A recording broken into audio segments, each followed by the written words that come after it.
Friends, welcome back to நம்மளோட channel வைஷாக்ஸ் view.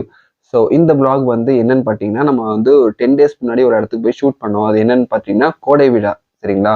அது வந்து நம்ம ஊரில் வந்து கிட்டத்தட்ட ஒரு 1 வீக் கிட்ட நடந்திருக்கும்னு நினைக்கிறேன். நான் வந்து எப்போ ஷூட் பண்ண போனேன்னு பார்த்தீங்கன்னா, நம்ம லாஸ்ட் டே ஆஃப் த கோடை விழா அப்போ தான் நான் போய் ஷூட் பண்ணியிருக்கேன். சரிங்களா?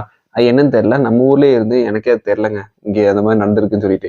அப்புறம் என் கூட இருந்தவங்கலாம் சொன்னதுக்கு அப்புறம் தான் தெரிஞ்சு இந்த மாதிரி ஒன்று நடக்குதுன்னு சொல்லிட்டு. ஸோ அந்த இடத்துக்கு வந்து நான் கேமரா தூக்கி போயிட்டேன். ஸோ அந்த இடத்துல என்னெல்லாம் இருக்குன்னு சொல்லி உங்களுக்கு காட்டணும்னு சொல்லிட்டு நான் வந்து கேமரா தூக்கி போயிட்டேன். ஆக்சுவலி லாஸ்ட் ட்ரிப்பு அந்த தமிழ்நாடு, கர்நாடகா அண்ட் கேரளா அந்த ஒரு 3 ஸ்டேட்டு கவர் பண்ணுற ட்ரிப் இருக்கு இல்லையா? போயிட்டு வந்ததுலேருந்து எனக்கு த்ரோட்டும் அப்புறம் வந்து ஃபீவர் பிடிச்சிச்சுங்க. அதனால தான் என்னோட வாய்ஸ் லைட்டாக ஹேங் ஆக இடல. ஒன்றும் பெருசாக எடுத்துக்காதீங்க. அப்புறம் வந்து நம்ம சேனலில் போடுற வீடியோஸ் எல்லாம் உங்களுக்கு பிடிச்சிருந்துச்சுன்னா லைக் பண்ணுங்கள், கமெண்ட் மஸ்ட்டாக பண்ணுங்கள். சரிங்களா? ஏன்னா நான் அவ்வளோ கஷ்டப்பட்டு எடிட் பண்ணும்போது நீங்கள் கமெண்ட் போடுறது தான் எனக்கு ஒரு ஹாப்பினஸ் கிடைக்கும். சரிங்களா? இவ்வளோ கஷ்டப்பட்டு போடுறதுனால நான் ஓரளவு பண்ணுறேனா இல்லையாங்கிறத நீங்கள் கமெண்ட் பண்ணுறத வச்சு தான் எனக்கு தெரியும். சரிங்களா? ஸோ மறக்காமல் நம்ம சேனலை வந்து சப்ஸ்கிரைப் பண்ணிவிட்டு பெல் பட்டன் ஆல்ல போட்டுக்கோங்க. இப்போ நம்ம வீடியோ பார்க்கலாம் வாங்க.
அப்படியே கொஞ்சம் கொஞ்சமா மேல தூக்க ஆரம்பிச்ச உடனே எல்லாருமே எங்கள காப்பாத்துங்க, காப்பாத்துங்க